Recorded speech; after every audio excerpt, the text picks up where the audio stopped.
The neighborhood was a tapestry of manicured lawns and strategically placed rose bushes, each home a testament to architectural uniformity.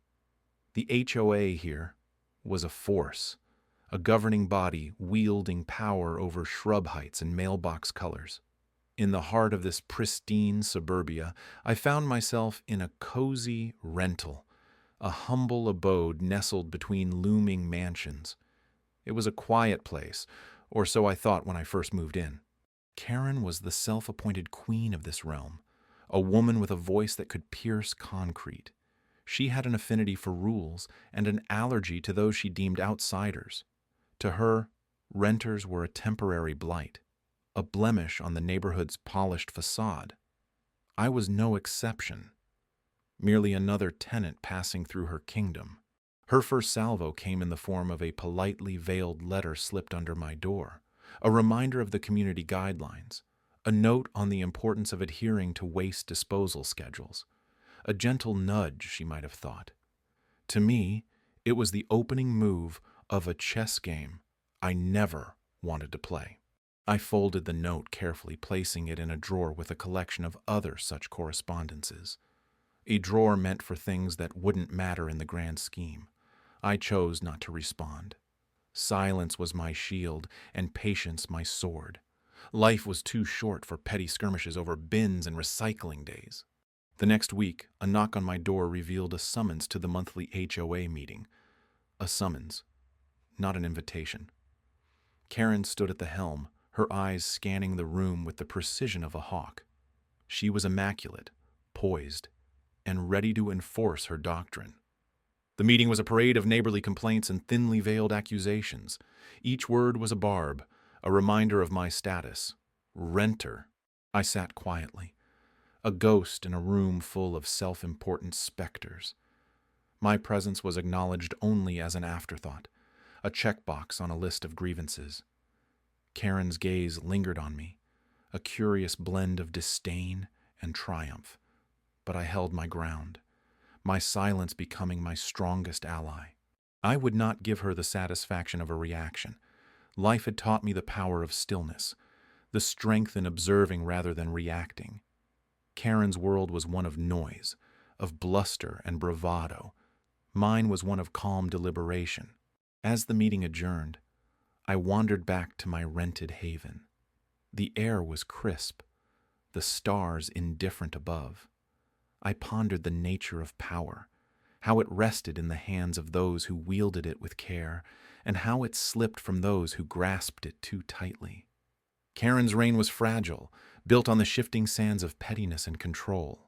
I knew then that my journey here was only beginning. The path before me was uncertain, but one truth emerged from the murky depths of contemplation. I would not be swayed by her games. I understood that sometimes the greatest victories took root in silence, blossomed in patience, and flourished in quiet, unexpected ways. And so the seeds of my resolve were sown, waiting for the moment to bloom into something greater. The paint on my front porch was barely dry from a hurried morning touch-up when the first note arrived. An aggressive fold had bent the paper into a sharp V, and the ink was an angry red. Violation, it declared in bold letters, a harbinger of the absurdity that would follow. Karen's wrath had transformed from a simmering dislike to a full-blown vendetta. Her arsenal? The HOA rulebook, wielded like a weapon. The first citation was for my garden gnome, whom I affectionately called Norman. He had stood sentinel beside my azaleas for years, his hat a cheerful shade of blue. Now apparently, he was a decorative nuisance. I shrugged off the first few citations, treating them as little more than bureaucratic hiccups. But soon, they became relentless, each one more outlandish than the last. My mailbox was too whimsical, my porch light excessively bright. Each citation was accompanied by a penalty fee, a financial nibble meant to unsettle me. I paid them in silence, each check a quiet testament to my patience. The neighborhood grapevine buzzed with gossip. Karen's whispers carried on the breeze like pollen. I could feel the tendrils of rumor wrapping themselves around me, attempting to squeeze. The neighbors watched with feigned sympathy, their eyes reflecting Karen's narrative. I was the outsider who dared to ruffle the HOA's carefully curated feathers. Days passed, each one bringing a new absurdity. Karen had escalated into an orchestrator of chaos, and I was her unwitting soloist. I attempted to ignore the rising crescendo, focusing instead on the solitude of my rented haven. But even the walls seemed to echo with the absurdity of it all. One afternoon, a particularly egregious citation arrived, announcing that my curtains violated the neighborhood's aesthetic integrity. I chuckled at the irony. Curtains, as if fabric could challenge the moral fiber of suburbia. It was a high note in Karen's symphony of pettiness. The ridiculousness of her campaign made it almost theatrical, yet beneath the absurdity lay a truth. Karen was determined to break me, her persistence a testament to her disdain. She viewed me as an interloper, a renter disrupting the harmony of her domain. Yet, through it all, a quiet resolve began to take root within me. I began to see her actions not as a personal affront, but as a window into her world, a realm where control masked insecurity. Her citations were not just rules. They were boundaries she desperately clung to, fences built around her perception of order. The crescendo of Karen's campaign reached its peak in a neighborhood meeting. Her voice was sharp, her words aimed to slice through the air. The irony was palpable when she announced with great solemnity the importance of community harmony. I met her gaze, a small, knowing smile my only response. The irony was not lost on me, and perhaps not on her. Inside, a plan began to unfold, a quiet counterpoint to her symphony of chaos. The time for mere endurance had passed. A new act was about to begin. Her house, her sanctuary of control, was soon to become the stage for my silent, legal symphony. A strategic move, unseen and unexpected, would soon unveil the final act of our suburban saga. The evening was a still canvas, painted in hues of twilight blues and muted purples, casting long shadows across the neatly manicured lawns of the neighborhood. I watched from my window, the cool glass beneath my fingertips a grounding presence. Each house stood silent and pristine, much like sentinels in a slumbering kingdom, save for the one I now owned, the one that once housed Karen, the self-appointed ruler of this suburban fiefdom. Her reign was over, and though the scepter had passed quietly, the echoes of her condescension lingered like a faint but persistent whisper. It all came down to paper and ink, really, documents, legalities, and the cold machinations of ownership. Karen had underestimated a tenant's resolve, and within the labyrinth of her own arrogance, she had woven her downfall. I spent months gathering my arsenal. Every email laden with passive aggression, every board meeting where her dismissive wave would cut through my suggestions, each was a brick in the foundation of my quiet rebellion. Her open disdain for renters was not just a personal slight. It was an institutionalized belief she had nurtured among her flock. But paper doesn't discriminate. Money talks in the language of logic, not loyalty. The opportunity came like a whisper in a storm. Her house, mired in financial tangles, hit the market. An ironic twist, almost poetic. I moved with deliberate precision, my actions a dance of subtlety and strategy. There was an offer, an acceptance, a finality that tasted both sweet and surreal. Ownership transferred with the quiet certainty of ink drying on a signature line. Now, as the legal documents nestled securely in my drawer, I pondered the strange dichotomy of victory and loss. I hadn't sought to ruin her, just to remind her of the shifting sands beneath the facades she held so dear. It was never about bricks and mortar, but about dismantling her manufactured hierarchy. The eviction notice was delivered with the same chilly detachment she had often reserved for me.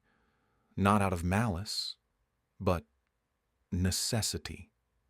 The terms were fair, the timeline generous, yet the finality of it was a testament to the cyclical nature of power. What one builds on the trembling stones of ego is bound to crumble.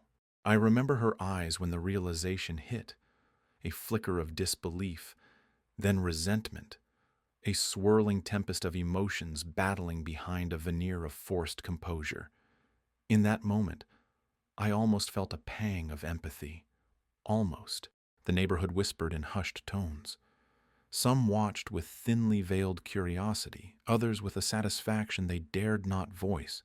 Few realized that beneath the surface of this quiet street, where everyone knew everyone's business, lay stories of ambition and downfall, woven as intricately as the hedges that bordered our pristine world. I returned to my window, now overlooking a house in transition. It was a peculiar feeling, this acquisition. Not the triumph of a conqueror, but the quiet satisfaction of a wrong made right in the eyes of those who had watched from the shadows. The moon rose, casting a silver path across the lawns, and I stood there, contemplating the nature of endings and beginnings. Bare branches danced against the sky, whispering secrets only the wind could understand. I had bought more than a house. I had bought silence. An opportunity to restore balance in a place where imbalance had masqueraded as order. In the end, the house was just a house, but the story it now told was mine. The morning light filtered through my living room blinds, casting stripes of illumination across the floor, reminiscent of prison bars. An ironic touch, considering the current state of our neighborhood's social dynamics. The whispers began at the mailbox, hushed conversations, weaving around the evergreen hedges that separated our perfectly manicured lawns. There was something almost poetic about the way news traveled here, like a gentle breeze that eventually becomes a storm. I'd seen her yesterday, Karen, with her shoulders squared and her gaze fixed on the ground as she walked to her car. The woman who once ruled over our little community with an iron clipboard now seemed like a ghost haunting the sidewalks. Her presence was less like a shadow of authority and more of one ousted from her own domain. It was a sight that would have inspired sympathy had she not sown so many seeds of discord. The irony hadn't escaped me. Her castle, her sanctuary, was now under my name, a twist of fate with my signature at the bottom. The transaction was clean, legal, yet somehow imbued with a sense of poetic justice. Neighbors began to notice, of course, the subtle shift in the air, like the precursor to a storm. They peered over fences and hedges, trying to make sense of the winds of change. I could feel their eyes during my morning jogs as I nodded and offered a polite wave. Their responses varied, some tentative, others warm, a few suspicious. The community was recalibrating, deciding where to place their allegiances in this newly drawn map. My phone buzzed with texts, cloaked questions wrapped in pleasantries. Heard the news. How's everything? I saw Karen leaving. Anything we should know? I responded with measured words, careful not to feed the flames too much. It was a delicate dance, this newfound power and discretion. In moments of solitude, I pondered the mechanics of justice. Was this truly revenge, or merely a rectification? Karen had enjoyed her reign, enforcing rules with a zeal that bordered on fanaticism. Now the tables had turned, yet my satisfaction was tempered with a strange melancholy. Power reclaimed is not always sweet. It carries with it the weight of responsibility. Passing her house, my house, brought mixed emotions. The garden was immaculate, a testament to her obsessive pride. It seemed to shrink now, as if humbled by its own betrayal. I imagined her inside, packing boxes in silence. The neighborhood watched with bated breath. Each car that pulled up to her driveway a potential harbinger of change. The day she moved out was unremarkable, save for the quiet that enveloped the street. No farewell party, no parting words, just the soft thud of car doors and the rustle of packing tape. As her vehicle disappeared down the road, a subtle tension lifted, leaving behind a curious blend of relief and unease.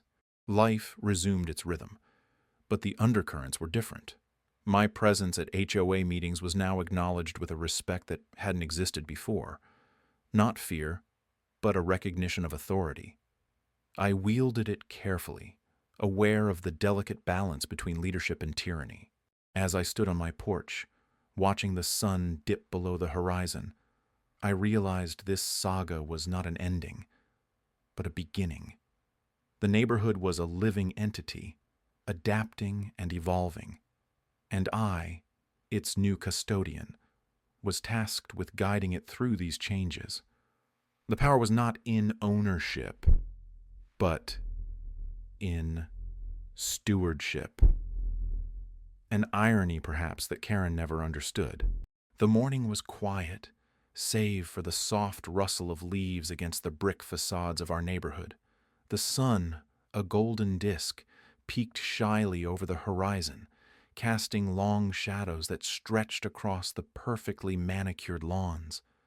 My heart pulsed with a peculiar rhythm, a mix of anticipation and the serene satisfaction that accompanies justice well earned. Karen's house stood there, at an angle from mine, an ivory fortress of self-importance. Her porch was adorned with seasonal decor, each item meticulously placed as if to declare her reign over our street. Behind the pristine exterior, though, lay the crumbling facade of her authority. In the quiet solitude of my study, I had spent countless nights with legal documents spread like a battlefield map across my oak desk. The purchase had been a labyrinth of bureaucracy, a tango with legality that required patience and precision. Each signature, each notarized page, was a step closer to the crescendo. My victory was not in the act of acquisition itself, but in the silent rebellion against her orchestrated superiority. The eviction notice was unsigned in my hand, a paper specter that whispered inevitability. I had crafted it with care, meeting every legal requirement, devoid of malice yet dripping with the irony of circumstances. It was a theatrical script in a play she never imagined she'd star in. The day arrived with an air of inevitability, the sun now bold and high as it climbed the sky.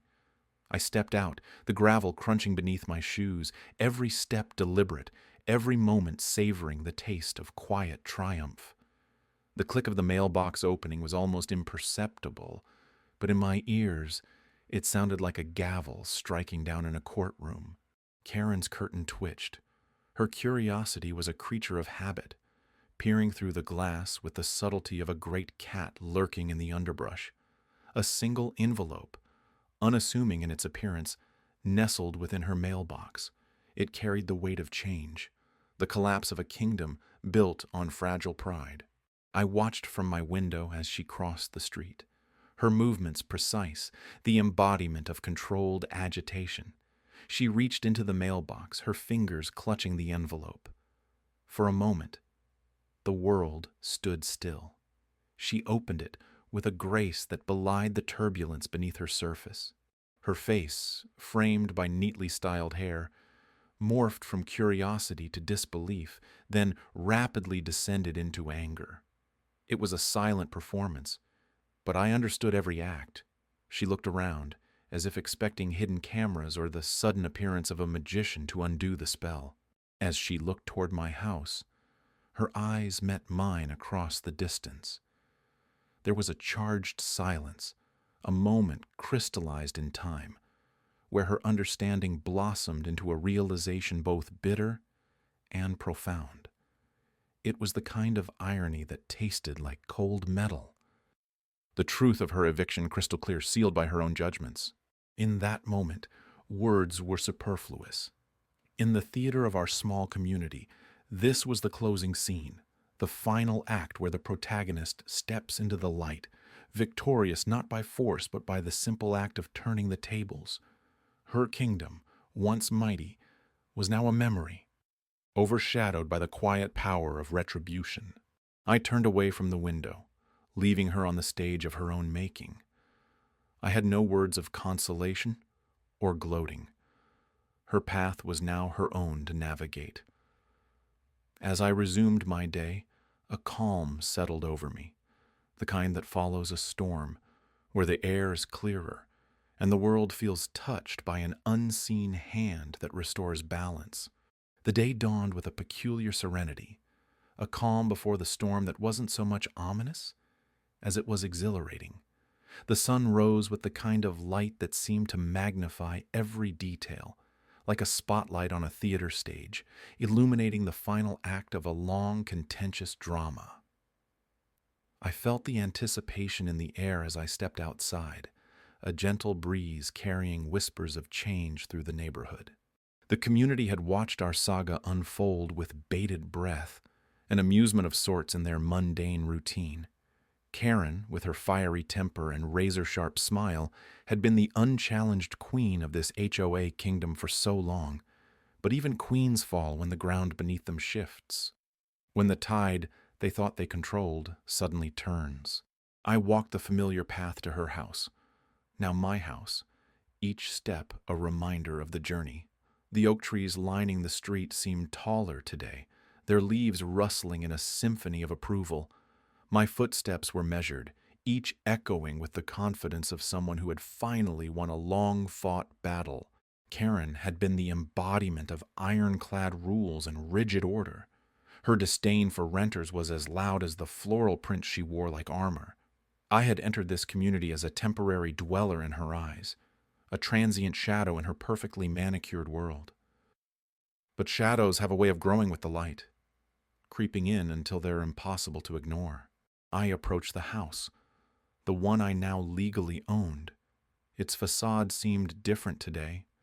Its imposing presence softened, as if shedding the remnants of Karen's dominion. The irony was not lost on me as I reached the doorstep. This was the threshold she had guarded so fiercely, the fortress from which she had launched countless battles of passive-aggressive warfare. The eviction notice had already been served. It was the culmination of a quiet, methodical process that Karen had never anticipated. Her hubris had blinded her to the shifting sands beneath her feet. I had not acted out of spite, but necessity. Sometimes justice requires a firm hand even when it comes clothed in silk gloves. I paused, absorbing the moment. This victory was not just mine, but a statement to the community, a reminder that power could be as fleeting as a gust of wind, as transient as the seasons. The world Karen had constructed was now crumbling, brick by self-righteous brick, and in its place something new would arise. Inside, the house was already being transformed. The echoes of her reign would linger, but were slowly being replaced by sounds of renewal. The air was crisp with the scent of fresh paint, and sunlight danced across the walls, casting shadows that told their own stories of resilience and change. In the distance, a neighbor waved, a small act of camaraderie that spoke volumes. There was a collective exhale, a release of tension that had knotted the community for too long. I returned the gesture, feeling the threads of connection weave together once more. And then, a voice. A single line, articulated with a blend of resignation and incredulity, the kind of voice that held both defeat and a grudging respect. Karen, standing at the curb, her luggage at her feet, her expression a portrait of disbelief mingled with reluctant admiration. "You actually did it." The words hung in the air, a solemn acknowledgement of an end and a beginning. I nodded, the corners of my mouth lifting in a smile not of triumph, but of understanding. The scales had balanced, and the community would move forward, a tapestry rewoven with threads of lessons learned and new beginnings.